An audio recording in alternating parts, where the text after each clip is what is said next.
அனுசரணை வழங்குவோர்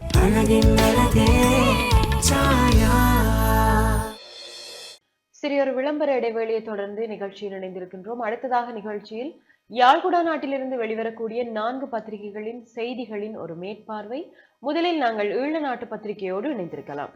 ஈழநாட்டு பத்திரிகையின் இன்றைய பிரதான செய்தியாக சீன தூதர் கூறியது இனவாத கருத்து, அரசாங்கத்திற்கு சார்பாக தமிழ் மக்களை திருப்ப முயற்சி என்கிறார் கஜேந்திரகுமார். இலங்கையில் உள்ள சீன தூதுவர் இலங்கையில் இடம்பெற்ற தேர்தல் முடிவுகள் தொடர்பில் முரண்பாடான தகவல்களை கூறுவது ஏற்கக்கூடிய விடயம் அல்ல என தமிழ் தேசிய மக்கள் முன்னணியின் தலைவரும் பாராளுமன்ற உறுப்பினருமான கஜேந்திரகுமார் பொன்னம்பலம் தெரிவித்தார் என்றவாறு இன்றைய ஈழநாட்டு பத்திரிகையின் பிரதான செய்தி காணப்படுகின்றது. கட்டமிடப்பட்ட செய்தியாக பிரபாகரன் படத்தை பேஸ்புக்கில் பகிர்ந்தவர் டிஐடியால் கைது என்ற கட்டமிடப்பட்ட செய்தி. தமிழீழ விடுதலை புலிகள் அமைப்பின் தலைவர் வேலுப்பிள்ளை பிரபாகரனின் புகைப்படத்தை முகநூலில் பகிர்ந்தார் என்ற குற்றச்சாட்டில் யாழ்ப்பாணத்தில் ஒருவரை பயங்கரவாத தடுப்பு பிரிவினர் கைது செய்துள்ளனர் என்றவாறு இந்த செய்தி காணப்படுகின்றது. சீரற்ற காலநிலையால் யாழில் 69,384 பேர் பாதிப்பு. மாகாண சபை தேர்தல் குறித்து கலந்துரையாடல் அடுத்த வாரம் ஆரம்பம் என்றவாறு செய்திகள் இங்கே பிரசுரிக்கப்பட்டுள்ளது.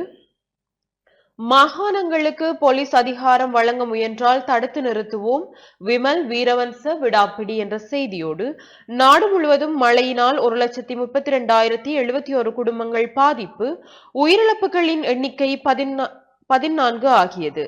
அனர்த்தத்தினால் பாதிக்கப்பட்ட மக்களுக்கு சேவை வழங்க போதிய மருந்து கையிருப்பில், யாழ் போதனா வைத்தியசாலை பணிப்பாளர் சத்தியமூர்த்தி தெரிவிப்பு.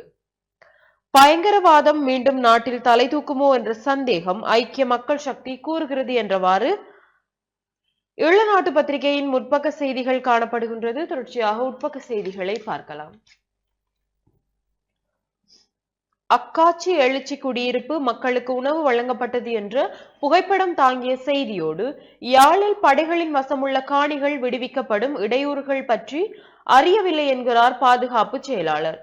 உயிரிழந்தவர்களை நினைவுகூர தடை செய்யப்படவில்லை என்றும் மாவீரர் நாள் நிகழ்வுகளில் பாதுகாப்பு தரப்பினரால் ஏற்பட்ட இடையூறுகள் தொடர்பில் தான் அறியவில்லை எனவும் பாதுகாப்பு செயலாளர் சம்பத் துய்தஹொந்த தெரிவித்தார் என்றவாறு இந்த செய்தி காணப்படுகின்றது. நவாலியில் மாவீரர் குட்டியின் நினைவினம் சேதப்படுத்தப்பட்டது என்ற புகைப்படம் தாங்கிய செய்தியோடு மருதங்கேணி பாலம் ஊடாக கனரக வாகன போக்குவரத்திற்கு தற்காலிக தடை. யாழ்ப்பாண மாவட்டத்தில் ஏற்பட்டுள்ள வெள்ள அனர்த்த நிலைமை காரணமாக மருதங்கேணி பாலத்தின் இருபுறங்களும் பாதிப்புக்குள்ளாகி இருப்பதனால் பாலத்தின் ஊடாக கனரக வாகனங்கள் போக்குவரத்து தற்காலிகமாக தடை செய்யப்பட்டுள்ளதாக யாழ்ப்பாண அரசாங்க அதிபர் அறிவித்துள்ளார். பாலம் மேலும் சேதமடையாத வகையில் பாலத்தின் இருபுறங்களும் தற்போது மண்மூடிகள் அணைக்கப்பட்டுள்ளது. விரைவில் பாலம் புனரமைக்கப்பட்ட பின்னர் கனரக வாகனங்கள் போக்குவரத்துக்கு அனுமதிக்கப்படும் என அவர் அறிவித்துள்ளார் என்றவாறு இந்த செய்தி காணப்படுகின்றது. 2 குளங்களுக்கு இடையே வான் பிரச்சனை மன்னார் செயலக கூட்டத்தில் முன்வைப்பு.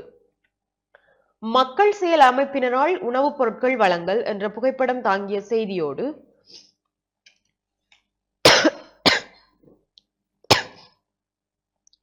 மழையால் பாதிக்கப்பட்ட மக்களுக்கு தமிழ் தேசிய பசுமை இயக்கம் உதவி.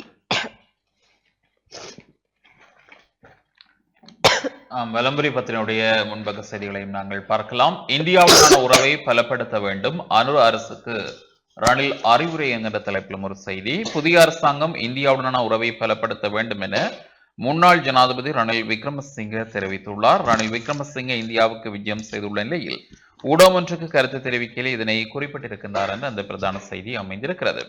ஏனைய செய்திகளை பார்க்கின்ற பொழுது தலைவர் பிரபாகரனின் புகைப்படத்தை முகநூலில் பகிர்ந்தார் என்ற குற்றச்சாட்டில் யாழ் இணைவிலைச் சேர்ந்த இளைஞன் பயங்கரவாத விசாரணை பிரிவினரால் கைது என்கிற செய்தி காணப்படுகின்றது. தமிழ விடுதலை புலிகளின் அமைப்பின் தலைவர் வேனா பிரபாகரனின் புகைப்படத்தை முகநூலிலே வந்து பகிர்ந்தார் என்ற குற்றச்சாட்டில் இணைவிலைச் சேர்ந்த ஒருவர் பயங்கரவாத விசாரணை பிரிவினரால் கைது செய்யப்பட்டிருக்கின்றார் என்றும் அந்த செய்தி காணக்கூடியதாக இருக்கின்றது.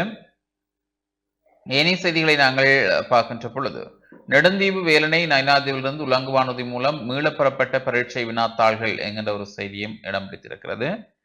நீதிமன்றில் முன்னிலையான விகித ஹேரத் என்ற தலைப்பிலும் ஒரு செய்தி காணப்படுகிறது. பாதிக்கப்பட்ட விவசாயிகளுக்கு 1 ஏக்கருக்கு 40,000 இழப்பீடு என்ற தலைப்பில் ஒரு செய்தி. வெளிநாட்டு அழுத்தங்களுக்கு இலங்கை அடிபணியக்கூடாது, இலங்கைக்கான சீன தூதுவர் என்கிற தலைப்பிலும் இன்னொரு செய்தி. முல்லை கடற்கரையில் சுனாமி ஒத்திகை ஒலி, பொதுமக்களிடையே பதற்றம் என்ற தலைப்பில் ஒரு செய்தி.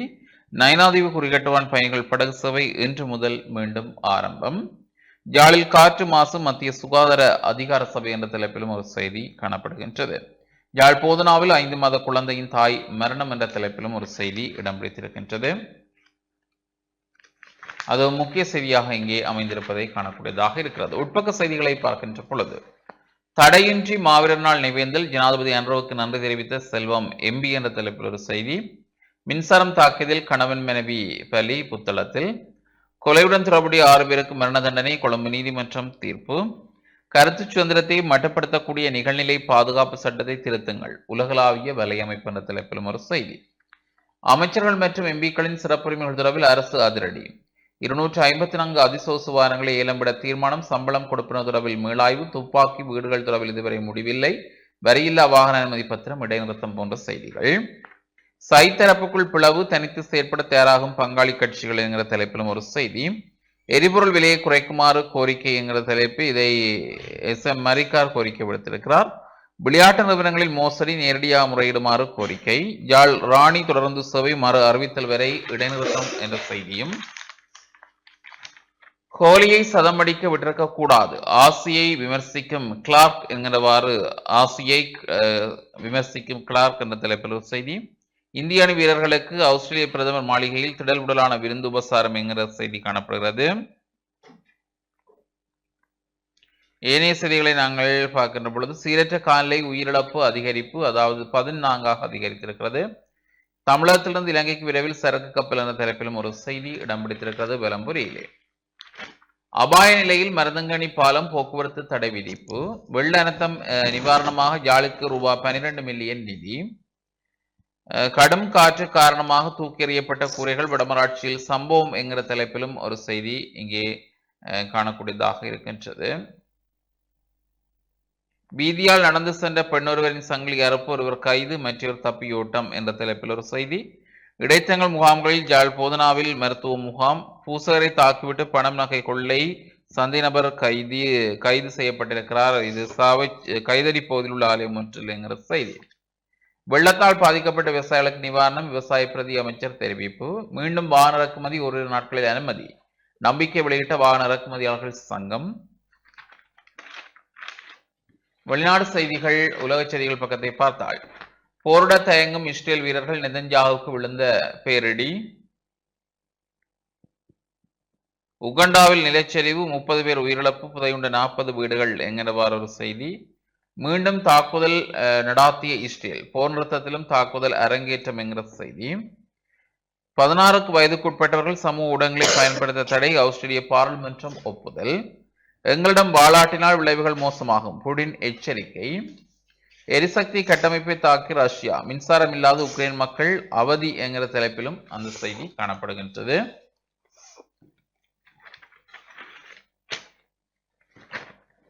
அரேபிய கடற்பரப்பில் 500 கிலோ போதைப்பொருள் மீட்பு, இலங்கை இந்திய கடற்படை கூட்டு முயற்சி. பல குற்றச்செயலுடன் தொடர்புடைய சந்தேக நபர்கள் கைது என்கிற செய்தி. நானாற்றன் வான் பிரச்சினை தொடர்பில் மகஜர் கையளிப்பு.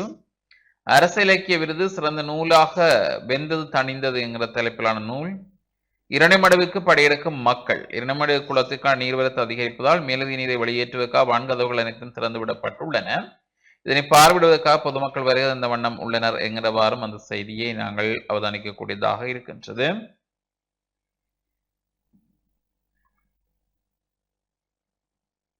ஐஸ் போதைப் பொருளுடன் தேராவிலில் ஒருவர் கைது என்கின்ற செய்தி. வட்டுவால் பாலத்தை பார்வையிட்ட பிரதி அமைச்சர், புதிய பாலம் அமைக்க நடவடிக்கை. போலீசின் இலட்சியை பயன்படுத்தி புதிய மோசடி, பொதுமக்களுக்கு எச்சரிக்கை என்கிறவாறு ஒரு செய்தி காணப்படுகிறது.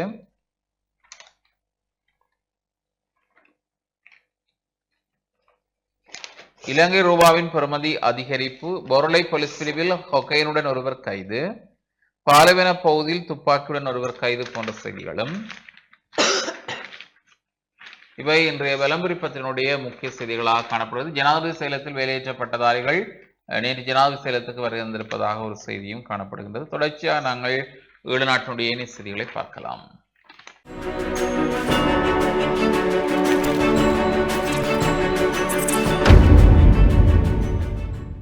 அனுசரணை வழங்கிக் கொண்டிருப்போர் எண்ணெய் அனைத்தையும் சுலபமாக நீக்குகிறது. Star dish wash magic top. ஈழநாட்டு பத்திரிகையின் ஏனைய செய்திகளாக அரசாங்க உத்தியோகத்தர்கள் கடினமாக பணியாற்ற வேண்டும், பிரதி அமைச்சர் உபாலி தெரிவிப்பு என்ற செய்தியோடு, வயலில் விழுந்து கிடந்த யானை மீட்பு, வவுனியா குடக்கச்சக்கொடிய வயலில் சுகவீனம் காரணமாக கீழே விழுந்து கிடந்த யானை ஒன்று வன ஜீவராசிகள் திணைக்கள உத்தியோகத்தர்களால் மீட்கப்பட்டது என்ற புகைப்படம் தாங்கிய செய்தியோடு, எதிர்கால வெள்ள இடர் தணிப்பு நடவடிக்கைகளை திட்டமிடுங்கள், அதிகாரிடம் ஆளுநர் வலியுறுத்து என்றவாறு செய்திகள் பிரசுரிக்கப்பட்டுள்ளது. புலிகளையும் பிரபாகரனையும் போற்றுவது நாங்கள் முன்னோக்கி பயணிக்க உதவாது, முன்னாள் அமைச்சர் அலி சப்ரீத் கருத்து தெரிவிப்பு என்ற ஒரு செய்தியோடு, இந்திய இலங்கை கூட்டு முயற்சி 500 கிலோ போதைப் பொருட்கள் மீட்பு என்ற புகைப்படம் தாங்கிய செய்தியோடு, அமைச்சர்களுக்கு சொந்தமான 254 சொகுசு வாகனங்கள் ஏலத்தில் விட அரசு தீர்மானம், ஜனாதிபதியின் கொள்கை விளக்க உரை மீது டிசே 3-4 விவாதம், முந்தல் பகுதியில் மின்சாரம் தாக்கி கணவனும் மனைவியும் உயிரிழப்பு என்றவாறு செய்திகள் இங்கே பிரசுரிக்கப்பட்டுள்ளது. உள்ளூராட்சி மன்ற தேர்தல்களுக்கு புதிய வேட்புமனு கோர வேண்டாம், பொதுஜன பெரமுன கோரிக்கை.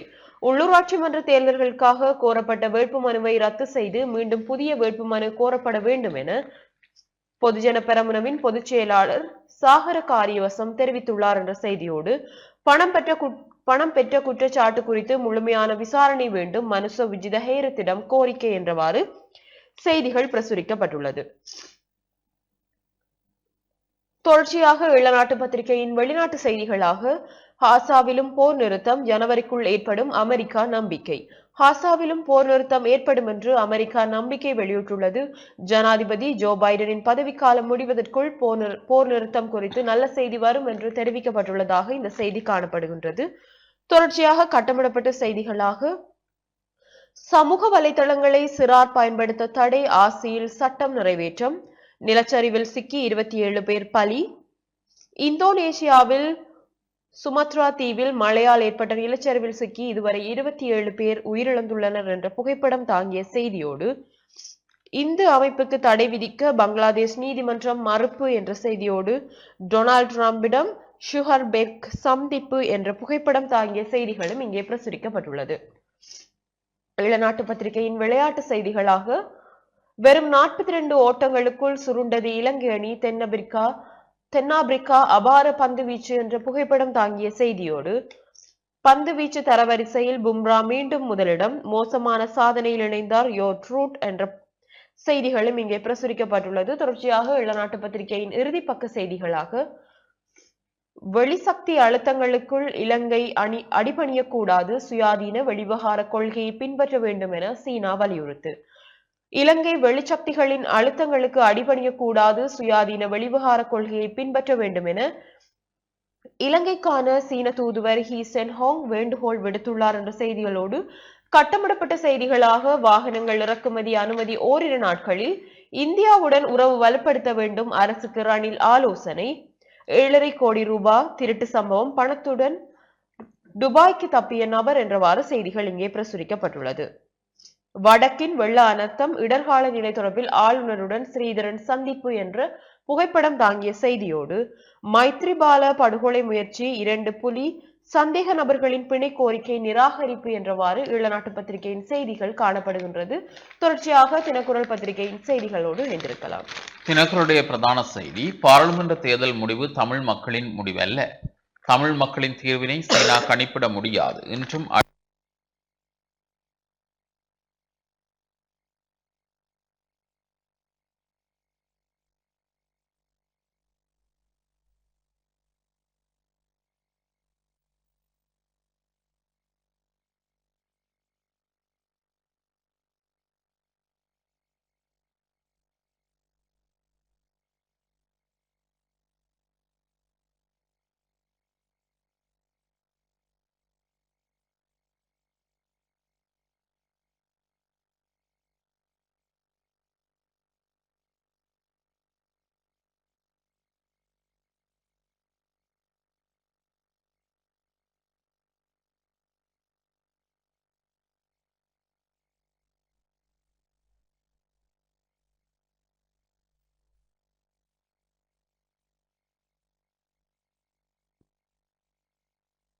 சைத்திய தலைவர் என்ற பேச்சுக்கு இடமில்லை. ஐக்கிய தேசிய கட்சி தவிசாளர் வஜிர.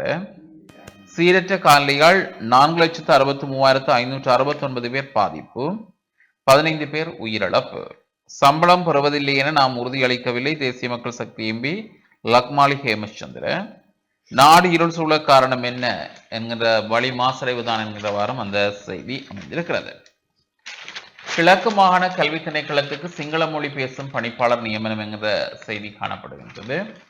காணாமல் போன ஆட்கள் பற்றிய அலுவலகத்துக்கான உறுப்பினர்கள் நியமனத்துக்கு விண்ணப்பம் கோரப்பட்டிருப்பதாக ஒரு செய்தி. மட்டு உயர்தர பரீட்சை கடமையில் இருந்த போலீஸ் உத்தியோகஸ்தர் உயிரிழப்பு என்கிற செய்தி.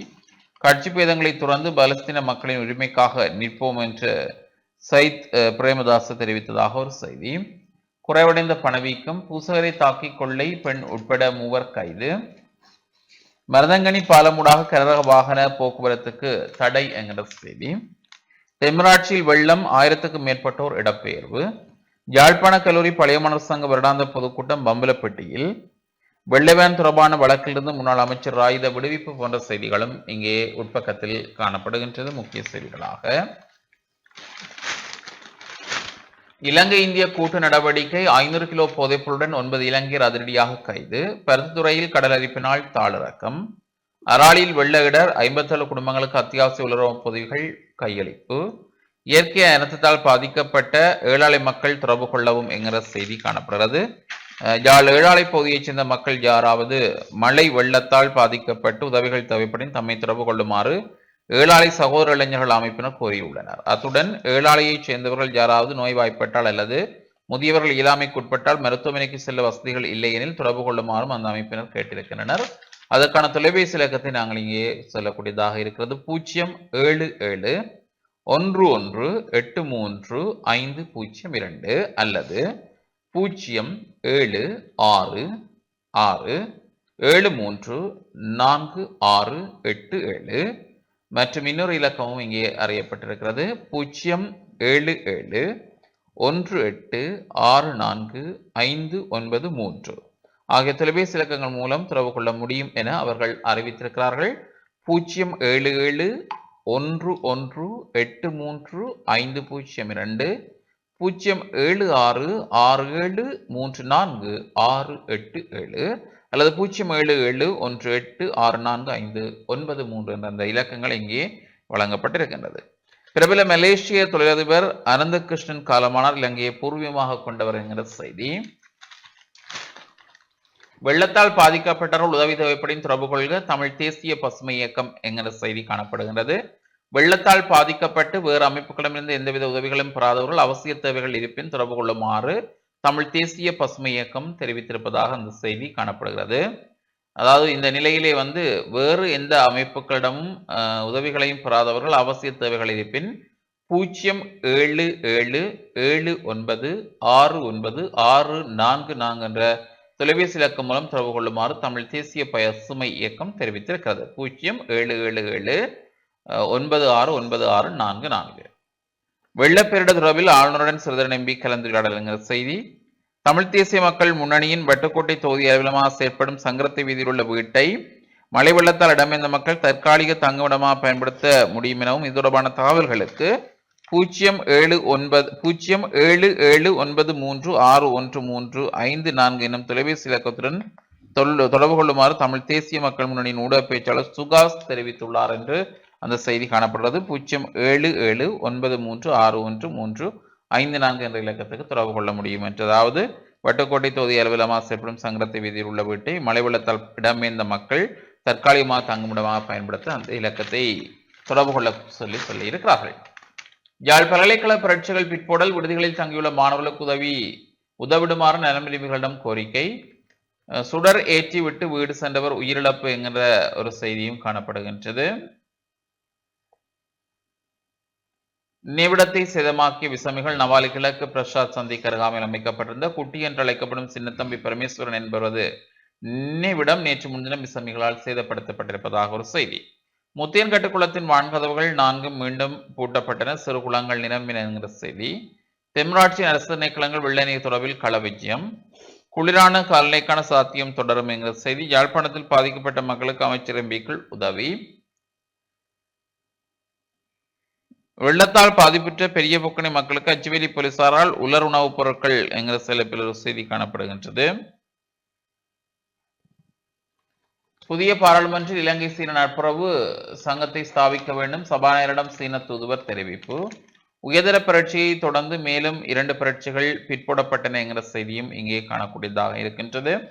நாட்டில் நிலவும் சீரற்ற காலநிலை காரணமாக உயர்தர பரீட்சை மேலும் 3 நாட்களுக்கு ஒத்திவைக்கப்பட்டுள்ள நிலையில் மேலும் 2 அரச பரீட்சைகள் பிற்போடப்பட்டுள்ளதாக பரீட்சைகள் திணைக்களம் அறிவித்துள்ளது.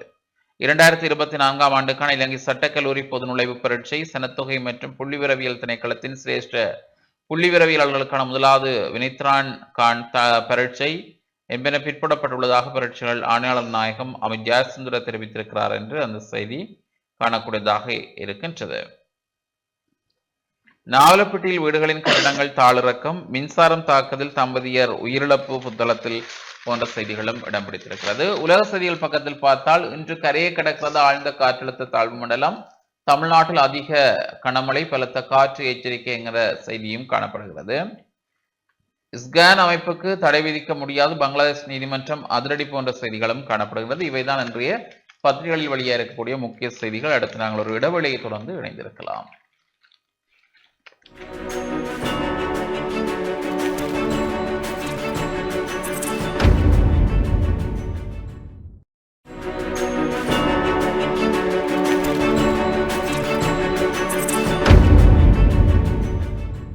அனுசரணை வழங்கியோர் எண்ணெய் அனைத்தையும் சுலபமாக நீக்குகிறது. Star dish wash magic top.